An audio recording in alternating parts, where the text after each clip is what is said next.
ये आकाशवाणी है। अब आप लवली निगम से समाचार सुनिए।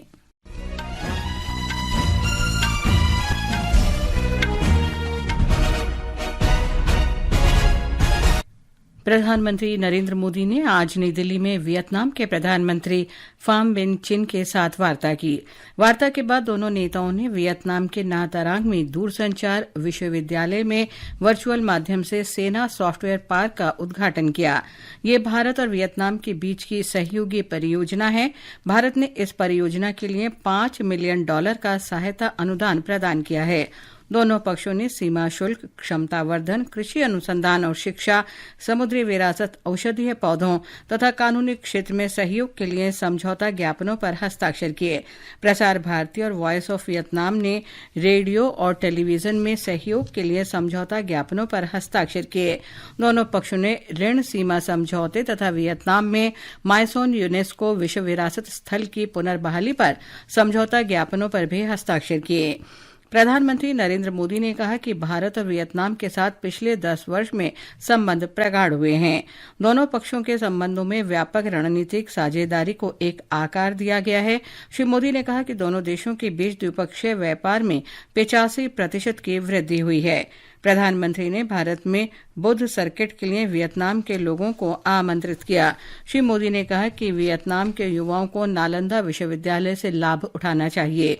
श्री मोदी ने कहा कि एक्ट ईस्ट नीति तथा हिंद प्रशांत क्षेत्र में वियतनाम भारत का महत्वपूर्ण साझेदार है।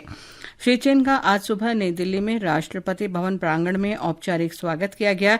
श्री मोदी ने राष्ट्रपति भवन में उनका स्वागत किया। वियतनाम के प्रधानमंत्री ने राजघाट में महात्मा गांधी को पुष्पांजलि भी अर्पित की। मुख्य न्यायाधीश डीवाई चंद्रचूड़ के नेतृत्व में सर्वोच्च न्यायालय ने 7 न्यायाधीशों की एक पीठ ने आज बहुमत से राज्य विधानमंडल द्वारा अनुसूचित जाति और अनुसूचित जनजाति के भीतर उपवर्गीकरण की अनुमति देने संबंधी फैसला सुनाया। सर्वोच्च न्यायालय ने वर्ष 2004 के ईवी चेन्नैया के फैसले को खारिज कर दिया। ईवी चेन्नैया ने फैसले में कहा था कि अनुसूचित जाति के आरक्षण का उपवर्गीकरण भर्तियों और सरकारी नौकरियों में स्वीकार्य नहीं है।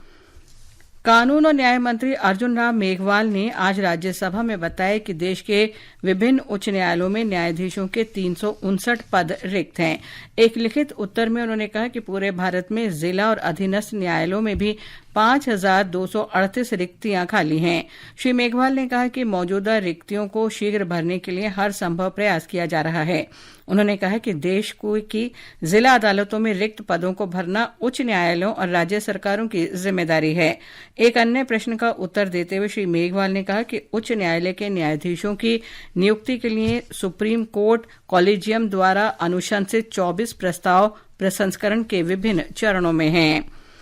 केरल में वायनाड जिले के मुंडकई, अट्टामला और चूरनमलई क्षेत्रों में बचाव और राहत अभियान जारी है। इस जिले में मंगलवार को हुई भूस्खलन की घटना के कारण जानमाल की काफी क्षति हुई है। राहत कर्मी प्रभावित क्षेत्रों में जमे मलबों के ढेर में दबे जीवित बचे लोगों और मृतकों की तलाश कर रहे हैं। जंगलों की सीमा से लगे पुंचीरी वट्टों क्षेत्र में जीवित बचे लोगों की तलाश जारी है। तलाशी अभियान में खोजी कुत्तों को भी तैनात किया गया है। अब तक लगभग 260 लोग इस दुर्घटना में मारे गए हैं। 90 शवों की पहचान नहीं हो पाई है। पेरिस ओलंपिक में निशानेबाज स्वप्निल कुसाले ने पुरुषों की 50 मीटर राइफल 3 पोजीशन शूटिंग प्रतियोगिता में भारत के लिए तीसरा कांस्य पदक जीता। पुरुषों की 50 मीटर राइफल 3 पोजीशन क्वालिफाइंग स्पर्धा में कुसाले ने 7वें स्थान पर रहकर फाइनल में जगह बनाई थी। प्रधानमंत्री नरेंद्र मोदी ने स्वप्निल कुसाले को प्रतियोगिता में कांस्य पदक जीतने पर बधाई दी है।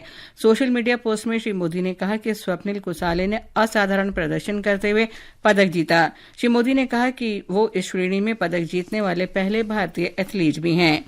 वहीं राष्ट्रपति द्रौपदी मुर्मू ने भी श्री स्वप्निल कुसाले को पेरिस ओलंपिक में कांस्य पदक जीतने पर बधाई दी है।